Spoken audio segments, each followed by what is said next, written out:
जय मसीह की मेरे दोस्तों, कैसे हो आप सभी। मेरा विश्वास है कि हर एक जन मसीह में आनंदित होंगे। तो मेरे लोगों, आज का विषय है कि परमेश्वर के लोगों को बॉडीगार्ड्स रखने चाहिए अपने आगे पीछे या नहीं। मैं इस मुद्दे में वीडियो बनाने वाला ही नहीं था, पर जब लोग वचन से बाहर होकर सवाल उठाते हैं तो मुझे बोलना ही जरूरी होता है, क्योंकि अगर मुझे खुदा ने उस बारे में बताया है और मैं खुद में ही वो चीजें छुपा कर रखता हूँ और मैं नहीं बताता दोस्तों किसी को भी, तो मतलब मैं ही दोषी हूँ। इसलिए मुझे ना चाहते हुए भी बताना जरूरी होता है। तो मेरे प्रियो, ये सवाल हर किसी के मन में आता ही होगा कि परमेश्वर के दासों को बॉडीगार्ड्स रखने चाहिए या नहीं। लेकिन बहुत सारे लोग इस बात को परमेश्वर के आगे ही रखते हैं और बाइबल से ढूंढते हैं। लेकिन दूसरी तरफ मैं बता दूं कि कुछ ऐसे लोग भी हैं जो समझने की कोशिश करने के बजाय परमेश्वर के दासों में ही दोष लगाना शुरू करते हैं। उसी प्रकार एक सिस्टर है जो इसी तरह के बातें करने लगी है, क्योंकि जब लोगों का फॉलोअर्स बढ़ जाता है, लोग उनको पसंद करने लगते हैं, तो वो फिर अपने अगुए से ज्यादा खुद को समझने लगते हैं और स्पिरिचुअल रूल्स ब्रेक करते हैं कि हमारा मेंटर जो है उसे हमसे सीखने की जरूरत नहीं, बल्कि हमें उससे सीखने की जरूरत है। पर वो लोग अब उल्टा करना शुरू करते हैं, अपने मेंटर को सिखाना शुरू करते हैं। मैं यहाँ उनका नाम नहीं लेना चाहूँगा और उनका फेस भी नहीं दिखाऊंगा, क्योंकि मुझे उनको गलत साबित नहीं करना, बल्कि उनके द्वारा की गई अज्ञानता की बातों को गलत करना है, जिससे कि आप सभी के पास जब ये बातें आए तो आप लोग समझ सको कि क्या उत्तर देना है। क्योंकि जब लड़कियां बाइबल रीडिंग कर लेती हैं, थोड़ा ज़्यादा बढ़ जाती हैं, तो सोचती हैं कि हम तो पूरा ज्ञान ही ले लिए हैं बाइबल से। लेकिन याद रखें, हर लड़की नहीं, क्योंकि कुछ बुद्धिमान भी हो जाती हैं और खुदा के प्रेम में बढ़ जाती हैं, और वो एक लड़की ही इन जैसी 100 मूर्ख लड़कियों को जवाब खुद दे सकती हैं। हालेलुया। तो इस सिस्टर ने यहाँ ये बात उठाई कि हमारी सुरक्षा तो स्वर्ग से आती है, इसलिए हमें बॉडीगार्ड्स की जरूरत नहीं होनी चाहिए। जो परमेश्वर के दास बॉडीगार्ड्स रखते हैं वो गलत करते हैं। आप यहाँ ध्यान से सुनना मेरे दोस्तों, क्योंकि मैं यहाँ एक एक बातों का जवाब देता जाऊंगा। यीशु ने अपने लोगों से कहा, मतलब हम सब से, कि जिन लोगों के पास मैं तुम्हें भेज रहा हूँ वो फाड़ने वाले लोग हैं। इसलिए तुम क्या करो, उनके बीच कबूतर के समान भोले बनो और सांप के समान चतुर बनो। हालेलुया। इसका मतलब हमें सुरक्षित रखना है खुद को। अगर सब परमेश्वरी को करना होता तो हमें चतुर बनने की क्या जरूरत। वो बोल देते कि तुम बिंदास रहो, नो टेंशन, हम हैं, कोई कुछ किया तो स्वर्ग से भेज देंगे ग्रुप को।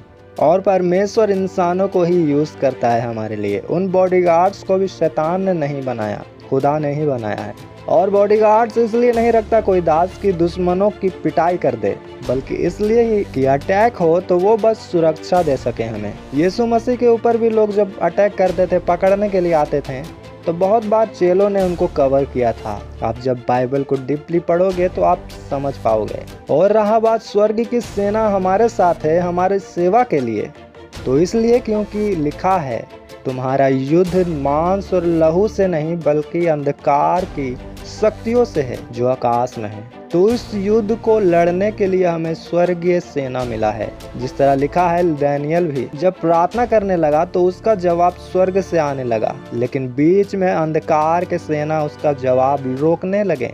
लेकिन दानियल प्रार्थना करता रहा और आकाश में दूत उसके लिए युद्ध करने लगे। पर अगर वो प्रार्थना बंद कर देता तो आकाश में स्वर्गदूत युद्ध नहीं करते और दानियल का जवाब नहीं आ पाता। हालेलुया। तो इसलिए वो सेना है जो स्वर्ग से हमारे लिए आती है लड़ने, जब हम प्रार्थना करते हैं। क्योंकि जो मनुष्य नहीं कर सकता उन कामों को वो अदृश्य दूत हमारे लिए करते हैं। पर तुम सोचो कि जब सब कुछ स्वर्गदूत ही करेंगे तुम्हारे लिए, तो तुम आराम करो बिस्तर में, दूत आकर खाना पका देंगे तुम्हारे लिए घर में। क्योंकि हमारे सेवा के लिए ही तो है ना भाई, हमारे सेवा के लिए ही तो भेजा गया है उन्हें। हालेलुया। लाजर को जब जीवित करने यीशु गए वहाँ, तो क्या बोले लोगों को कि कब्र का पत्थर हटा दो। क्यों? जब वो मुर्दा जिंदा कर सकते हैं तो क्या पत्थर नहीं हटा सकते हैं? हटा सकते हैं। लेकिन जो इंसान कर सकता है वो इंसान करे। उसी प्रकार लोग अगर सुरक्षा कर सकते हैं हमारी, तो क्या खुदा उनको हमारे लिए यूज नहीं करेंगे? क्या पुराने नियम में स्वर्गदूत नहीं थे? तो फिर राजा लोग सैनिक क्यों रखते थे? दूत भी आते थे इसराइलियों को बचाने के लिए, लेकिन हर बार नहीं, वरना दाऊद को हर बार लड़ने जाने की जरूरत नहीं पड़ती। दूत ही लड़ते उनके लिए और जीतते रहते हैं। इसलिए यार दीदी, थोड़ा तो दिमाग रखते हैं आप। तो सोच सकते हैं हम कि जिनको खुद वचन पढ़ने की जरूरत है वो पास्टरों को सही गलत सिखा रही हैं। और वो कहती हैं, क्या यीशु मसीह ने अपनी सुरक्षा की जब लोग उसे पकड़ने के लिए आए थे? तो जवाब है नहीं, क्योंकि वो इसी काम के लिए ही तो आए थे। उन्होंने खुद कहा, मेरा मन व्याकुल है पर मैं इसीलिए तो आया। हालेलुया। परंतु यीशु ने हमें जान देने के लिए नहीं भेजा है, हमें बस क्रूस उठाने के लिए भेजा है। तो बाइबल को लोग पढ़ें तो पूरा डिटेल में पढ़ें, फिर हमें समझ आता है कि जो चीज़ हो रहा है वो क्यों हो रहा है और कैसे हो रहा है, वचन क्या कह रहा है, किस कॉन्सेप्ट में बातें हो रही है। और घर पर कॉकरोच से डरने वाले लोग निडर होने की शिक्षा देते हुए अच्छे नहीं लगते हैं, क्योंकि एक दास का भी परिवार होता है, उसका घर होता है, उसके बच्चे होते हैं। अगर वो खुद की सुरक्षा चतुराई के साथ ना करें, अपनी सेफ्टी ना रखें, अपना ध्यान खुद ना रखें, तो जब उनका नुकसान होगा, उनको कुछ होगा, तो क्या आप लोग जाओगे उसके घर को चलाने, उसके बच्चों को पढ़ाने, उसके परिवार को देखभाल करने? बस आप लोगों को सवाल उठाना, उंगली उठाना लोगों पर अच्छा लगता है, पर प्रैक्टिकली जब कुछ काम होता है तो आप लोग अपना देखते हो। और ये रियलिटी है, जब किसी पर आप उंगली उठाते हो तो देखो कि हम क्या बोल रहे हैं, हमारे मुंह से क्या निकल रहा है। क्योंकि बाइबल का वचन कहता है, जो कोई मूर्ख है वो सभाओं पर चुप रहे, क्योंकि चुप रहने से मूर्ख भी बुद्धिमान लगता है। परंतु जब हम मुंह को खोल देते हैं तो हमारा मूर्खता प्रकट हो जाता है। यीशु को भी ऐसे ही बोला गया था शैतान के द्वारा कि पत्थर को कह दे रोटी बन जाए। तो क्या गलत कह दिया था शैतान ने? रोटी ही तो बनाने को कहा था ना। भूख भी तो लगी थी, 40 दिन का रोजा खत्म हो गया था, पर यीशु मसीह ने अपना रोजा पूरा किया था, उसके अंदर सामर्थ था, वो बना सकते थे। तो कौन सा गलत काम था वहाँ रोटी बनाना? पर यीशु मसीह को पता था, जब मुझे रोटी घर में मिल ही जाएगा तो काहे के लिए मैं स्वर्गीय पावर यहाँ दिखाने पाऊँ? अगर कहीं झगड़ा हो जाए तो सीधा बॉर्डर से हम आर्मी नहीं बुलाते हैं। उसी प्रकार जब परमेश्वर इंसानों के द्वारा हमारी सुरक्षा कर सकते हैं तो हमें स्वर्गदूत बुलाने की जरूरत नहीं। हाँ, अगर जो शैतान आ जाए तो उसके साथ लड़ाई के लिए हम स्वर्गदूत बुला सकते हैं अपनी प्रार्थना के द्वारा, क्योंकि हमें शैतान से इंसान नहीं बचा सकता। उसके लिए तो हमें स्वर्ग की सेना की ही जरूरत है, जो परमेश्वर हमारे लिए भेज देते हैं। हालेलुया। इसलिए जीसस ने कैसर का कैसर को और परमेश्वर का परमेश्वर को बोलकर अलग किया है। और गलत तब हो सकता है यहाँ जब लोग बॉडीगार्ड्स को सुरक्षा के लिए नहीं, दूसरों को नुकसान के लिए रखें, और जो ऐसा करते हैं वो अपना देखें। पर जब आप हमारे आत्मिक पिता अंकुर नरूला को देखते हो तो वो कोई हथियार नहीं रखते बॉडीगार्ड्स के साथ। उनके सिक्योरिटी के पास एक बैग होता है जो सुरक्षा के लिए होता है। किसी भी गोली बंदूक से वो बैग ओपन होकर लंबा हो जाता है, जिससे कि व्यक्ति कवर हो जाता है। हालेलुया। और हमें पता है वचन का कि जो तलवार चलाए वो तलवार से नाश होता है। पर जब हमें वचन का सही नॉलेज नहीं होता तो हम उल्टा सीधा बात करते हैं। इसलिए यहोवा ने कहा, मेरी प्रजा मेरे ज्ञान के बिना नाश होती है। याद रखें, शैतान से अधिक हमारा अज्ञानता हमारे लिए खतरनाक है, क्योंकि शैतान तो हारा हुआ ही है, लेकिन हम जब मूर्ख बनते हैं तब वो हमें दबा लेता है। और अज्ञानता के कारण ही लोग एक दूसरे में इल्जाम लगाते हैं, बस इसलिए कि हम सही साबित हों, बाकी लोग गलत दिखे मेरे आगे। जैसे कि ये सिस्टर और पिछले वीडियो में एक पास्टर जो सबको बुरा बोल रहा था। पर बस सबको बुरा बताना ही काम नहीं है एक सच्चे दास का, बल्कि कौन सही है ये भी बताना जिम्मेवारी होता है। पर वो लोग सोचते हैं कि अगर हम क्या सही है, कौन दास सही कर रहा है, ये बताना शुरू करें तो लोग मेरे पास से दूर हो जाएंगे और दूसरे के पास चले जाएंगे। और ये एक गलत बात है।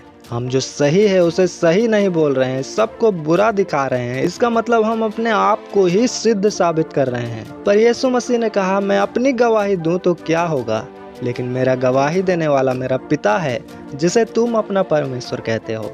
लेकिन आज लोग खुद को ही कहते हैं हम ये हैं वो हैं। अगर कोई उनके पास बोले कि वो फलना डिकना बहुत अच्छा दास है, तो वो बोलेंगे, अरे उसकी ऐसी की तैसी, मेरी सुनो, हम ही ज्ञानी हैं, हमसे ही ज्ञान की बात निकला करती है। और इसलिए खुदा ने कहा, मेरे लोग मेरे ज्ञान के बिना नाश होते हैं। आप में से हर एक लोग जानते हैं कि बाइबल ने हमें बताया कि पाप क्या है, पर बाइबल से ही परमेश्वर ने यह भी बताया कि धार्मिकता क्या है, क्योंकि बस एक पाप जानकर ही हम आगे नहीं बढ़ सकते हैं। सही क्या है उसे जानना भी जरूरी है। इसलिए मैं आपको कोई रिप्लाई वीडियो देता हूँ तो ये समझाता हूँ जो वचन विरोध के लिए लोगों ने यूज़ किया हो, क्योंकि पहले उसके यूज़ किए गए वचन को उल्टा से सीधा किया जाए तब ही रिप्लाई भी सटीक बैठता है। क्योंकि लोग सही वचन को जब उल्टा करके बोलते हैं तो पहले जब उसे सीधा किया जाए तब ही आगे कुछ बोला जाएगा तो और लोगों को समझ आएगा कि हाँ ये वचन ऐसा था परंतु इसने ऐसा किया। हालेलुया।